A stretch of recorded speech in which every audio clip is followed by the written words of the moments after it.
बोले श्री प्राणनाथ प्यारे की जय। श्री सतगुरु महाराज जी की जय। श्री पन्ना धाम की जय। श्री जुगलदास जी महाराज की जय। सर्व सुंदर साथ की जय। बंदो सतगुरु चरण को करुष प्रेम प्रणाम। अशुभ हरण मंगल करण धनि देव चंद्र जी नाम। श्री प्राणनाथ सतगुरु परम विनय करो प्रणाम। उभरे विकट कपाट सुमरन जिनके नाम।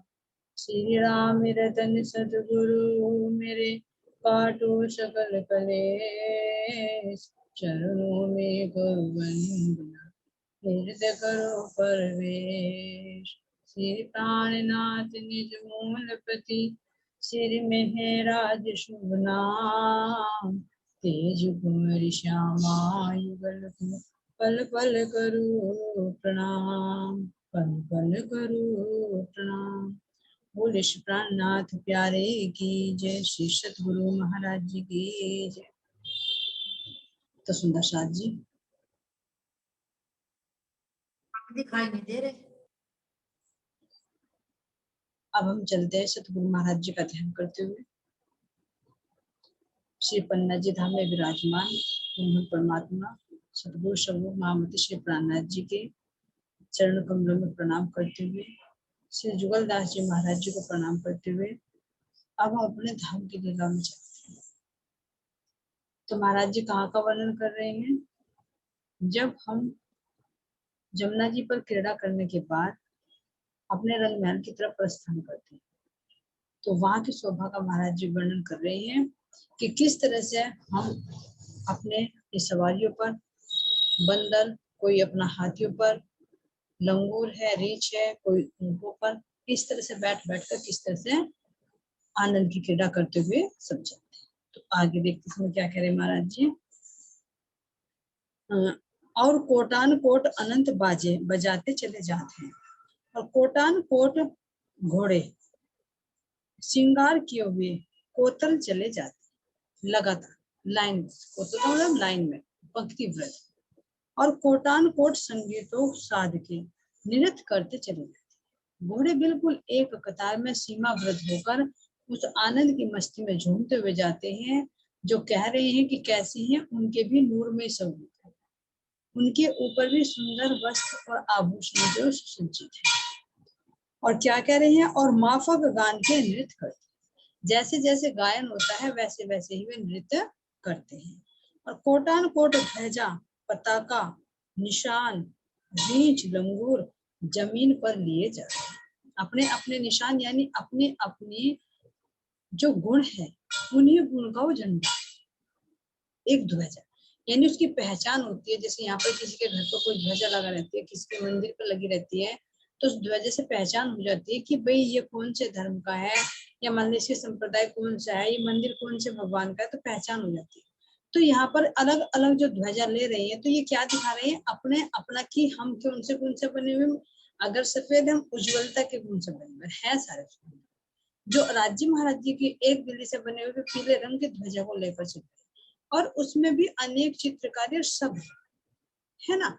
और धामधनी का पंजा तो वो है ही, क्योंकि वो तो इस तरह से हम देखते हैं कि वे कह रहे हैं कि अपनी अलग अलग ध्वजा लेकर हैं, और मधुर मधुर संगीत गाते हुए, नृत्य करते हुए सब चले जाते हैं। सो अनंत खोजों में अनंत कोट रंगों के ध्वजा पताका निशान फहराते। अनंत खोजों में अनंत कोट रंगों, तो अनंत ही तो खोज है, और अनंत ही खोजों में अनंत ही रंगों, कह रहे कि एक रंग के अंदर सब। तो ऐसा नहीं कि खोज में एक ही रंग है। अगर उज्ज्वलता है तो उज्ज्वलता के अंदर उज्ज्वलता उज्ज्वलता, और कोई गुण नहीं है। या ये कहे कि इश्क है तो इश्क के अंदर वो कुछ नहीं है, केवल इश्क नहीं, एक के अंदर सब है। लेकिन जो विशेष गुण एक के अंदर दिखाई दे रहा है, वो विशेष गुण प्रकट हो रहा है, तो उसी रंग की वो ध्वजा ली हुई। अनंत कोट विध के पशु पंक्षी है। अब पशु पंक्षी अनंत कोट बीत गए हैं। क्यों? क्योंकि ये पशु पक्षी भी धामधनी के गुणों से प्रकट हुए हैं। जैसे राज जी महाराज जी के अनंत गुण है, वैसे ये पशु पक्षी भी अनंत है। और पशु पक्षी अनंत कोट जात हैं, और जात के पशु पक्षियों के अनंत कोट झुंड है। अनंत कोट झुंड यानी एक जाति में अनेक प्रजाति हैं, अनेक प्रजातियों में भी अलग अलग झुंड है, जो कह रहे हैं कि कोई छोटा, कोई बड़ा, कोई उससे बड़ा, कोई उससे बड़ा, इस तरह सब तरह की। तीन एक झुंड में कोटान कोट पशु पक्षी है, सो एक एक जिनस के जानवरों में अनंत कोट झुंड है। और तीन हर एक झुंड में न्यारे न्यारे रंगों के निशान ध्वजा फहराते, अलग अलग होंगे। कोई छोटा है तो छोटी ध्वजा ले रहा है, बड़ा है तो बड़ी ध्वजा ले रहा है। इस तरह से एक के अंदर, ये महाराज जी कहना चाह रहे कि एक के अंदर सब रंगों के हैं, सब आकृति के हैं, सब आकार के हैं, चाहे छोटे ले लो चाहे बड़े, सब रंगों से संयुक्त हैं। और जात जात के जानवर अपनी ही जात में चले जाते, ये नहीं कि इसका इसमें इसका इसमें, एक डिसिप्लिन। तो जिसका गुण जिससे मिल रहा है, यहाँ पर भी देखो, जो सात्विक वृत्ति वाला होता है वो सात्विक से विचार करता है ना, राजसिक वाला है राजसी से विचार करेगा, तामसिक वाला तामसिक से विचार मिलेंगे, यानी वो उसी की तरफ तो सात्विक चलेगा। और यहाँ पर भी एक कम्युनिटी होती है, अपनी जाति होती है, तो जाति की तरफ कोई जाति खींचती है। तो यहाँ हमारी जाति कौन सी परंधा में, सारी इश्क की जाति। लेकिन उस इश्क की जाति में भी क्या करे कि अलग अलग जो गुण प्रकट हुआ, यानी एक उज्ज्वलता का गुण प्रकट हुआ, तो सारे उज्ज्वलता के एक ही साथ चलेंगे। और फिर वही उज्ज्वलता के हाथी हाथी, फिर वो सफेद घोड़े घोड़े, फिर सफेद रीछ रीछ, और उनमें छोटे बड़े बड़े से छोटे, इस तरह सब तरह के। यानी महाराज जी कह रहे हैं, आखिर में लाना चाह रहे हैं कि वे अनंत है, उनको तुम गिन नहीं सकते। तो कह रहे हैं, और जात जात के जानवर अपनी ही जात में चले जाते हैं, को मर जात जात अपनी को नहीं छोड़। जिसका जो स्वभाव है, जो गुण है, तो वो उसमें ही रहेगा, उसको छोड़कर नहीं जाएगा। और हर एक जात के जानवर, इनकी फौज के दाएं बाएं आगे पीछे और मध्य में 5 बंदर चले जाते, किनको, इनको नियंत्रित करने के। किसमें? दाएं बाएं आगे पीछे और बीच में, है ना, ताकि कोई दाएं को ना मुड़ जाए, बाएं को ना मुड़ जाए, ज्यादा आगे ना निकल जाए, कोई पीछे ना रह जाए, और एक बीच में चौकीदारी करने। तो ये बंदर के रूप में कौन है? ये धामधनी तो है, अपने 5 ज्ञान इंद्रियों से वही तो नियंत्रित कर रहे हैं इनको, और कर कौन रहा? बंदर का रूप लेकर धामधनी ही कार्य कर रहे हैं ये। तो आगे पीछे और मध्य में 5 बंदर चले जाते हैं, सो उस जिनस के जानवरों को कोटान कोट फौज है। इस एक एक फौज में से एक एक जानवर नख पग अपने को हार कतार अपने से बाहर रखे, तो ताई छिन बीच नख उसके बंदर छड़ी में। क्योंकि बंदर क्या ले रहे हैं? हाथ में छड़ी ले रहे हैं, तरह तरह के आभूषण कर रखे हैं। और जैसे जैसे अगर कोई लाइन से बाहर निकले, एक नाखून भी बाहर निकाले, तो बंदर उसी नाखून पर तुरंत छड़ी मारे कि बाहर कहाँ निकल रहा है, अंदर चल, है ना। तो ऐसे ही तो हमें भी धामधनी यहाँ पर नियंत्रित कर रहे हैं कि तुरंत संकेत देते कि कहाँ माया की तरफ को जा रहे हो, तुरंत अंदर को आओ जहाँ तुम्हें आना है ना। तो इस तरह से महाराज जी वर्णन कर रहे हैं कि वहां पर बंदर क्या करते हैं, उनको नियंत्रित करते हैं। तो एक नख पग यानी एक पग का थोड़ा सा नाखून भी अगर अपनी हार से बाहर निकाले, तो ताही छिन 20 नख उसके बंदर छड़ी मारे। और अदब अदब बोले, ऐसे अनंत कोट बंदर छड़िया लिए हुए। तो कैसी छड़ी है? प्रेम की छड़ी, एक नियंत्रित में रखने की छड़ी है ना। ऊपर घोड़ों के सवार है, अनंत छड़िया लिए हुए हैं और ऊपर घोड़ों के सवार हैं। क्यों? क्योंकि नहीं तो फिर छोटा रह जाएगा, तो उनको ऊपर सवारी कैसे करेगा भाई? बड़े बड़े हाथी है, घोड़े हैं, तो बराबर में जब चल रहे हैं, तो किस पर सवार हैं? ये बंदर घोड़ों पर। और अबद अबद करते जाते हैं, और अबद अबद अबद अबद का मतलब बदी मत करो, बदी मत करो, बिल्कुल सीध में चलो, है ना, जैसे कहते थे बदी ना करो। तो अबद अबद करते हुए चले जाते हैं। और कोटान कोट छड़िया लिए हुए और पोशाक पहने हुए जमीन पर चले जाते हैं। तो 5 तो विशेष घोड़ों पर सवार हैं, और बाकी जो छड़िया लिए हुए हैं वे नीचे चल रहे हैं जमीन पर। और कोट रीछ नाचते चले जाते हैं, आसपास उनके बंदर लंगूर बाजे बजाते। तो रीछ अपने लंबे लंबे बालों से क्या करता है, वो नाचता हुआ चला जा रहा है और उसके आसपास में बंदर और लंगूर जो हैं वे तरह तरह के बाजे बजा रहे हैं। और कई विध से पग नृत्य में कट छाती, हाथ, उंगलियां, मुख, नासिका, भौहें, नैन, सिर को नचाते हैं। कई विध से कौन कर रहे हैं, ये बंदर चौबदारी भी कर रहे हैं, उनको सीक्वेंस में भी रख रहे हैं और नृत्य भी कर रहे हैं और धामधनी से नजर भी बांधे हुए। देखो कितनी चालाकी।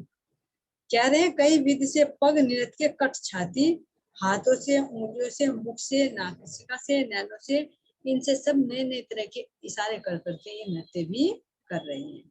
और जिन विधि से हक हाथी रुभे अट्ठास्य करे, इन विधि से सब अंग मटकाते हैं और दर्द दिलाव को हंसाते।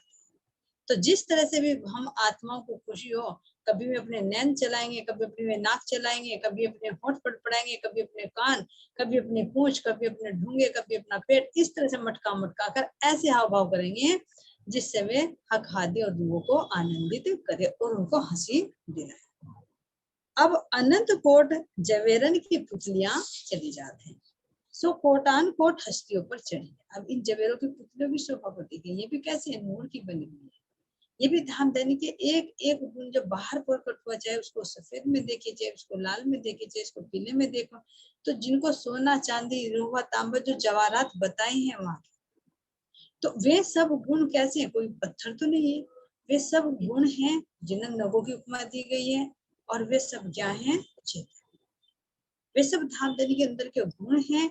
गुण है तो वे चेतन है, चेतन है तो उनके अंदर खुशबू भी है, वे क्रिया भी करते हैं, है ना, उनकी से आनंद भी प्राप्त होता है और वे सुंदर रूप भी धारण करते हैं।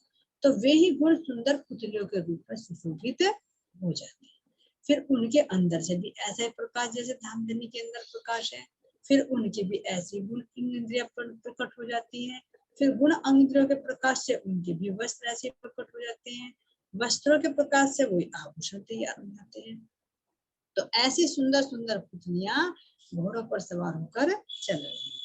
तो ऐसे ही तो घोड़े हैं नूरमयी और ऐसे ही नूरमयी क्या है, ये पुतलियां। तो कैसे सुनिए, हाथियों पर हस्तियों पर चढ़ी हैं, कोटान कोट जवेरों की पुतलियां एक खंड रथों में बैठी है। एक खंड रथ मतलब वो होता है जिसमें एक ही सवारी बैठती है, एक खंड। तो एक रथ तो ऐसा है जिसपे एक खंड में एक पुतलियां बैठी है।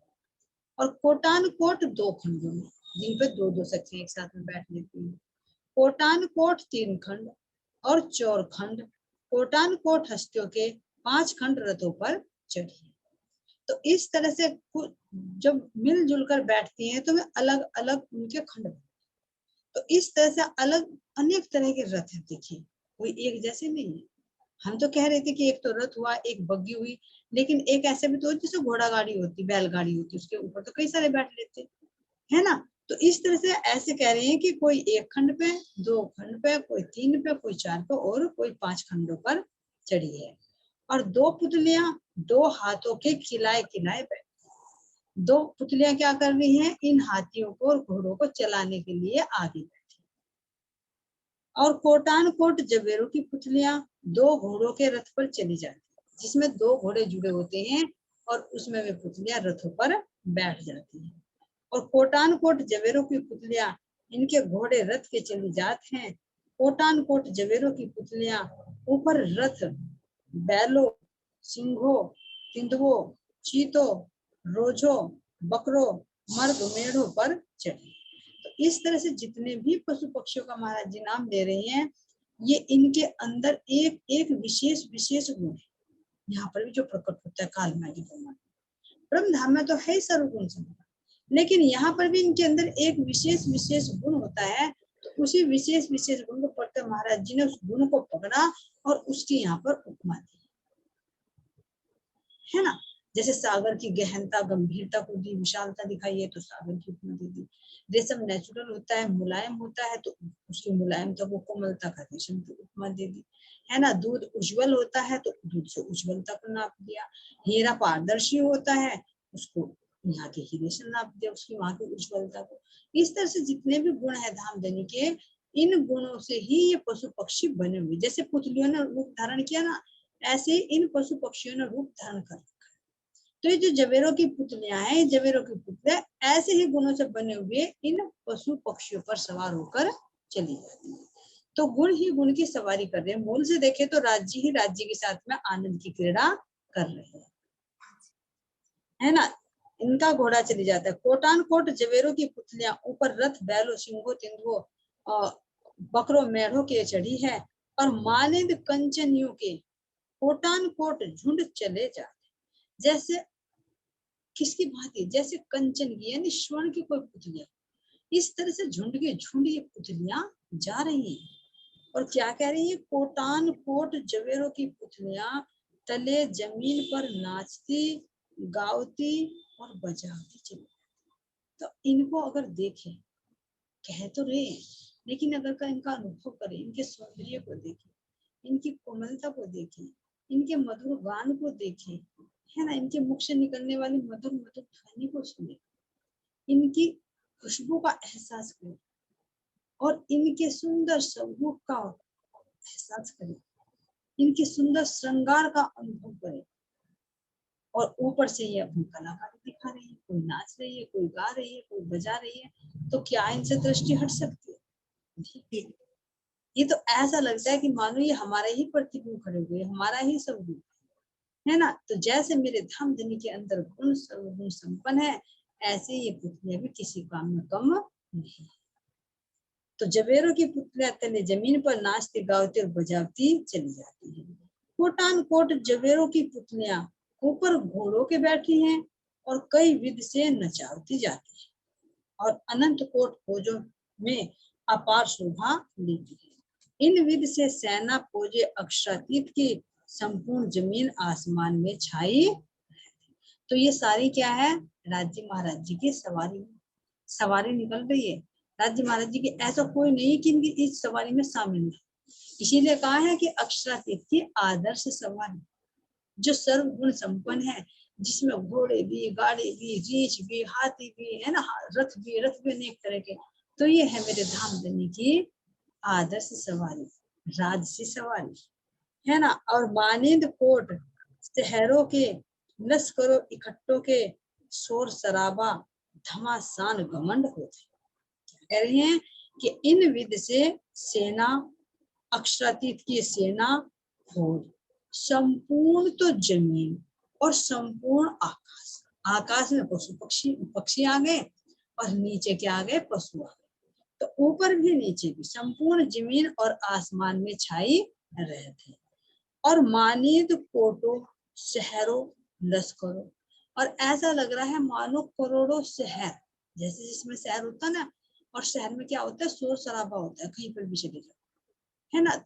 इसी तरह से कह रहे कि अलग अलग तरह से सेनाएं जो जा रही है, तो इनमें क्या हो रहा है, अनेक शहरों की भांति, और शहरों में जैसे लश्कर होती भीड़ होती है, ऐसे उनमें भीड़ है।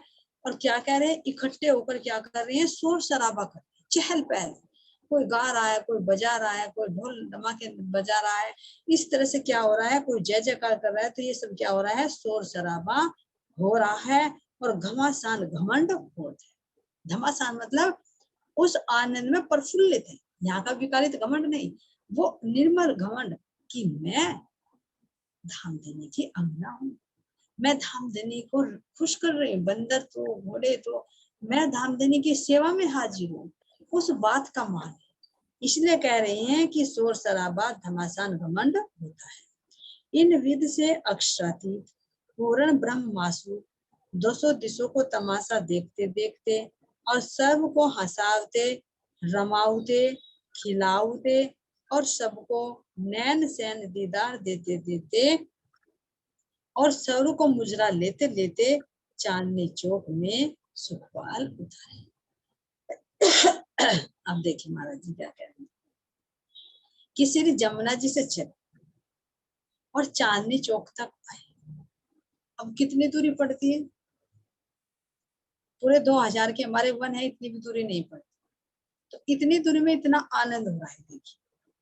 तो यहाँ की, यहाँ से हिसाब से कह रहे हैं 2000, लेकिन वो 2000 भी अनंत है, उसको काउंट नहीं कर सकते। तो इतनी दूरी में कैसे उड़ान भी भर लेंगे, है ना, पुतलियां हैं वे भी नृत्य कर लेंगी, करोड़ों झुंड के झुंड भी लाइन में चल लेंगे, तो ऐसा कैसे हो सकता है। तो कहने के लिए 2000 मंदिर है, लेकिन जमुना जी और रंग महल के अनंत दूर है, क्योंकि जैसे जैसी वहां इच्छा होती है वैसे वैसे स्थान भी बढ़ जाता है, इसलिए अनंत कहा, असीम कहा। तो इसलिए कह रहे हैं कि इन विद से अक्षरातीत पूर्ण ब्रह्म माशु, दसों दिशाओं को तमाशा देखते देखते, दसों दिशाओं का तमाशा देख लेंगे, आठों दिशाओं का, ऊपर का भी और नीचे का, देखते देखते और सर्व को हंसावते रमाते और खिलावते, खिलाते हुए, रामते कराते हुए और रामतों को देख देख कर हंसाते हुए, सबको नैन सैन दीदार देते, सबको दीदार दे रहे हैं, किससे, नैनों से इशारे कर करके, नैन भी और सैन भी, और सबको मुजरा लेते लेते, जितने भी पशु पक्षी हैं, पुतलियां हैं, जबीरों की पुतलियां हैं, ये सब जितना भी नृत्य कर रही हैं, गायन कर रही हैं, किस तरह से कतारबद्ध होकर घूम रहे, हाथी चल रहे हैं, बंदर किस तरह से धाम धनी को रिझा रहे हैं और अपनी सेना को भी नियंत्रण में रख रहे हैं। तो इन सबको धाम धनी इन सब का मुजरा लेते लेते चांदनी चौक में सुखपाल उतारे। तो चांदनी चौक में सुखपाल उतरते हैं। अब सुखपाल अपनी छठी भूमि पर चले जाते हैं और हम सब सखियां अपने रसोई की हवेली में आ जाते हैं। अब आगे क्या कह रहे हैं, आज्ञा, आज्ञा किसको मिलेगी, अब देखते हैं इसमें क्या कह रहे हैं। और हक हादी रूहे सुखपाल से उतर और सुखपालों को छठी भूमि पधारने की आज्ञा, सुखपालों को आज्ञा दी कि अब आप छठी भूमि में चले जाइए, और खूब खुशहालियों को बंगलों की आज्ञा, वे यहाँ तक विदा करने के लिए आए थे, अब आप अपने महलों में जाओ, धाम देने का वही एकांत में सुख। तो सुखपाल जी कहाँ चले गए, हमारी छठी भूमि पर चले गए, और जो हमारे खूब खुशहालियां हैं, जो नृत्य कर रही थी, गायन कर रही थी, उनको कह दिया अब अलविदा, आप बंगला जी में चली जाइए। और जवेरों की पुतलियां, खूब खुशहालियों को बंगलों की आज्ञा दी, और जवेरों की पुतलिया को हवेलियां, महल और मंदिरों की आज्ञा, कि तुम जो जवेरों की पुतलियां उनको हवेलियां, महल और मंदिरों की आज्ञा, और पशु पक्षियों को वन बगीचों के भूमों की आज्ञा भई, सो आप अपने ठिकाने पधारे। अब चांदनी चौक में कमर भर ऊंचे हीरे के 2 चबूतरे, चांदनी चौक में कमर भर ऊंचे हीरे के 2 चबूतरे हैं, 3 पर लाल तरफ उत्तर के और हरा वृक्ष तरफ दक्षिण। अब हम यहाँ से जा रहे हैं, तो उत्तर की तरफ कैसा वृक्ष बताया, लाल, और दक्षिण की तरफ हरा वृक्ष। कैसे हैं चबूतरे, हीरे के। तो भूम भर ऊंचे से 33 मंदिर का लंबा चौड़ा मानिंद मंदिर के मंडल बांधा है। अब इनका वर्णन कर रहे हैं कि भूम भर ऊंचे 33 मंदिर का लंबा चौड़ा, क्योंकि 33 मंदिर का चौड़ा चबूतरा है ना, तो इतना ही ऊंचा इसके ऊपर क्या आया है, हमारा वृक्ष आया है। तो उस पे 34 स्तंभ आते हैं, 34 स्तंभों में 33 हमारी मेहराब आती है, तो वो एक भौम भर की ऊंचाई पर ही तो है। तो उसका वर्णन करते हुए कह रहे हैं कि सो भौम भर ऊंचे में 33 मंदिर का लंबा चौड़ा मानिंद मंदिर के एक मंडल बांधा है। एक मंडल ऐसा बना दिया जिसके अंदर हमारी 33 मेहराबें दिखाई दे रही है, जो रूम की बातें लग रही है। और पत्र पत्र में से किरणें छूटी, पत्ते पत्ते में से उसके नूर की किरणें निकल रही है, जैसे यहाँ सूर्य के अंदर से किरणें निकलती है, इस तरह से उसके एक एक पत्ते में से अलग अलग रंगों की, सब रंगों की किरणें निकलती है, ऐसा नूर है एक पत्ते के अंदर। सो दसों दिशन को चली जाती, और उस पत्ते की किरणें दसों दिशन, तो ऐसे तो अनंत पत्ते हैं उस पे और अनंत किरणें हैं, तो क्या उसको देख सकते हैं। लेकिन अब महाराज जी दिखा रहे कि देखो चली जात हैं, सो कोटान कोट किरणें आसमान को लगी हैं। अब दसों दिशाओं में जाएंगी तो आठों तो दिशाओं में जाएंगी, नीचे वह ऋतु को भी प्रकाशित करेंगी और ऊपर आकाश में जाएंगी। कोटान कोट किरणें आसमान को लगी हैं, जो जाछिन पवन करके डाल फल फूल पात हलते हैं, तब कोटान कोट जीती किरणें आसमान की जमीन को लगती है और जमीन को आसमान को। तो महाराज जी यहाँ का वर्णन कर रहे हैं कि इनके एक एक पत्ते की शोभा को देखिए, जिस पर 34 स्तंभ बनते हैं और उन पर 33 मेहराबें आती हैं और 10 दिशाओं में ऐसा ही सुंदर वर्णन। तो इन पर सुंदर मेहराबें बनी हुई है, उन मेहराबों पर सुंदर पत्तों की ही कांगरी बनी हुई है। ऊपर छत पड़ी है, वो भी पत्तों की है। बराबर बराबर में जो थंभ खड़े हुए हैं, जिन पर मेहराबें बनेंगी, वो भी पत्तों की है। अब उस एक पत्ते के अंदर उतरिए, उस पत्ते के अंदर महाराज जी कह रही हैं कि उसमें से अनंत किरणें निकल और वे किरणें कहाँ जा रही हैं, 10 दिशा में प्रसारित हो रही। और जब हवा चलती है तो हवा में ये हिलती है, तो जब हिलती है तो इनका ये प्रकाश भी हिलता है। तो जब हिलते हैं तो ये प्रकाश भी हिलता है, तो आसमान का प्रकाश जमीन पर टकराता है और जमीन का प्रकाश आकाश में टकराता है। फिर एक पत्ते का दूसरे पत्ते में, दूसरे पत्ते का तीसरे पत्ते में। तो ऐसे देखिए महाराज जी कह रहे हैं कि इसका अनुभव तो कीजिए कि कितना नूर ही नूर, नूर कहा, लेकिन महाराज जी कह रहे कि ऐसा नूर नहीं। नूर नाम रोशन का दूरी जाने दियो कर, सो तो जिद अंधेर का दूरी क्या जाने लंदन। तो ऐसा नूर नहीं है जैसे सूर्य का, लेकिन महाराज जी कह रहे कि उपमा ऐसी ना दूं तो फिर कैसी दूं।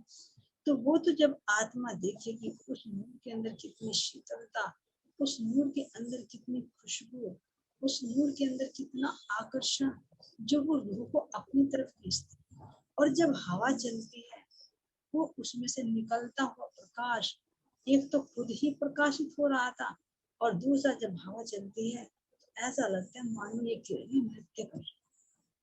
और ये जो पत्ते आपस में टकराते हैं, ये मानो सुंदर सुंदर मधुर मधुर ध्वनि में गायन कर रहे हो, ताल लगा रहे हो, स्वर से स्वर मिलाकर धाम धनी के गुणों का गान कर रहे हो। तो जब हवा चलती है तो इनके अंदर एक मधुर संगीत और सारे इनके अंदर खुशबू भी है। उस खुशबू को लेकर यहाँ पर इतना सुगंधित वातावरण हो जाता है। महाराज जी कह रहे कि जब रूह आत्मिक दृष्टि से देखेगी तो वास्तविक रस, वास्तविक अनुभूति तो उसको शब्दों में और एक देखने, कहने में और देखने में बहुत अंतर। तो उस नूर का महाराज जी थोड़ा सा संकेत दे रहे हैं कि देखो इन वनों की शोभा को क्यों, अगर देखने लगे तो एक इसको छोड़कर दूसरे पर जाओगे ही नहीं। तो इसलिए कह रहे हैं कि बहुत जो जो करोड़ों ज्योति किरणें आसमान की जमीन को लगती है और जमीन को आसमान को जाती है और बहुत सुंदर मीठा तमाशा होता है। अब ये तमाशा क्या कह रहे हैं, ये तमाशा यही तो बता रहे कि ये पत्तियां कैसे नृत्य कर रही हैं, कैसी इनके से अंदर से निकलने वाली किरणें नृत्य कर रही है, कैसी ये मधुर मधुर आपस में पत्तियां जब टकराती हैं तो कोई ढोलक की आवाज निकाल रही है, कोई बांसुरी की आवाज निकाल रही है, कोई सारंगी की आवाज निकाल रही है ना, अनेक तरह की ध्वनियां प्रकट हो रही है। और फिर नीचे जो इनके जानवर हैं, पशु पक्षी हैं, वे क्या कुछ कम रहने वाले, तो वे भी आनंद तरह की इस आनंद को देखकर वे भी आनंद। इसलिए कह रही है कि यहाँ जमीन की आसमान को जाती है और बहुत सुंदर मीठा तमाशा जिसको देखकर हम आत्माओं को आनंद की प्राप्ति होती है। सो हक हादी रूहे तमाशा ज्योति किरणों को देखते हुए श्री रंग भवन की 100 सीढ़ी और 20 चांदे चढ़ते बड़े मेहराबी दरवाजे में होके, 2 मंदिर का चौक मझियाए के, कमाड़ी दरवाजे में होके, आगे मंदिर दरवाजे के मझाए के, श्री राशि ठकुरानी जी बीच चौक रसोई हवेली के दाखिल। अब यहाँ से वर्णन कर रहे हैं महाराज जी कि ऐसे इन वनों की शोभा को देखते और कैसे है हमारे पेड़ जो हरा और लाल वृक्ष है, 2 भूमि, तो इनकी सुंदरता को देखते देखते फिर नीचे उज्जवल रेती है, उस रेती के अंदर से भी प्रकाश निकलता है। हमारा सुंदर जाने का जो रास्ता है 2 मंदिर की रोस है, वो रोस पर भी वो नूर, सारा का सारा प्रकाश, सारी की सारी कोमलता, वो भी ऐसी सुशोभित है। फिर हमारी सीढ़ियां आती हैं, जो सीढ़ियां हमारी 2 मंदिर की चौड़ी है और लंबाई में जाएंगी, हमारी सीधी जाएंगी तो 1 फुट ऊंची चलती है। तो 20 सीढ़ी आने के बाद में हमारी 5 सीढ़ी आने के बाद में हमारी एक चांद आता है। तो इस तरह से हमारे सुंदर 20 चांदे और 100 सीढ़ियों की शोभा, जो 2 मंदिर की चौड़ाई में, जिन पर सुंदर लाल रंग की गिलम बिछी हुई। अब वो गिलम भी किसने क्या बिछाई है? नहीं, वो इन सीढ़ियों का ही प्रकाश है जो बाहर निकल रहा है, जिनके दोनों तरफ सुंदर कठेरा लगा हुआ है, जिसको छू छू कर, जिसको पकड़ पकड़ कर हम सखियां ऊपर चढ़ते। तो जैसे ही इन सीढ़ियों पर हम चरण रखते हैं, तो ये सीढ़ियां भी हमारे चरणों के स्पर्श के लिए इतने लालायित रहती हैं, मानो ये झुककर हमें हमारा स्वागत कर रही है। इतनी नर्म, इतनी कोमल हो जाती है, और जब हम रूबी इस पर चलती हैं तो ये बड़ी आनंदित होती है, फूल भी खिल जाते हैं, इतनी कोमल हो जाती है और इतना ये अनंत लाड लड़ाती है। ये कहती है देखो तुम्हें चढ़ना नहीं, हम खुद तुम्हें ऊपर पहुंचाते हैं। तो एक सीढ़ी उठाती है, रूह को दूसरी सीढ़ी पर पहुंचाती है, फिर दूसरी तीसरी को पकड़ा देती है, तीसरी चौथे को। तो ये देखो कितनी सेवा कर ये सीढ़ियां, चढ़ना नहीं पड़ता हमें इन पे, ये खुद चढ़ा देती है। क्यों? क्योंकि इनको भी तो आनंद आ रहा है, इनको भी तो मौका मिला ना सेवा का, कि अब मेरी आत्मा मेरे प्रियतम यहाँ पर आई है, तो मैं इनकी सेवा करूं। तो ऐसे धाम धनी को मेरी श्री श्यामा जी को और हम लोगों को सीढ़ियां ऊपर पहुंचा देते हैं। और ऊपर पहुंचकर कहा जाते हैं हम 2 मंदिर का लंबा चौड़ा जो चौक आता है, और उसके सामने ही हमारा दर्पण रंग का द्वार है, जिस द्वार में देखे तो हमारा अपना भी स्वरूप नजर आ रहा है, पीछे के वृक्ष भी नजर आ रहे हैं, और देखना चाहे तो अंदर की शोभा इसमें दिखाई, क्योंकि दोनों तरह का है, पारदर्शी भी है तो ये दर्पण रंग का, जिस तरह से भुलवनी के मंदिर। अब महाराज जी कह रहे हैं कि इस दरवाजे को पार किया, तो दरवाजे को पार करके फिर अंदर हम मंदिर में आते हैं, जो हमारा 2 मंदिर का चौड़ा और एक मंदिर का ऐसा पूरब से पश्चिम। फिर ऐसा ही फिर सुंदर दरवाजा है हमारा 88 हाथ का, जैसा बाहर है, ये अंदर को खुला तो वो भी अंदर को खुला। दाएं बाएं देखे तो हमारे मंदिरों के दरवाजे हैं, फिर उससे हम आगे उलंघते हैं। तो क्या कह रहे हैं महाराज जी की 28 थंब के चौक में हम प्रवेश कर जाते हैं। तो कह रहे हैं मझियाई के 2 मंदिर का चौक मझियाई के कमाड़ी दरवाजे में होके आगे मंदिर दरवाजे को मझाई, फिर आगे किस में चले गए हम 28 थंब के चौक में, उसको उलंघ कर फिर हम अपनी दहलान में, जो हमारी रसोई की दहलान आती है पूर्व दिशा की, उसमें जाकर और धाम धनी मेरी श्री श्यामा जी सहित फिर 3 सीढ़ी ऊपर चढ़कर जो हमारा रसोई का मध्य का चौक है वहां पर विराजमान हो जाते हैं, और हम सब सखियां धाम धनी के आरोहण की लीला में संलग्न हो जाते हैं। तो अब आगे चलेगा चौथे प्रहर की भोजन लीला। तो यहाँ पर किस तरह से हम अपने राज्य महाराज जी को जिमवाते हैं, फिर किस तरह से हम भोजन की क्रीड़ा करते हैं, इसका वर्णन करेंगे।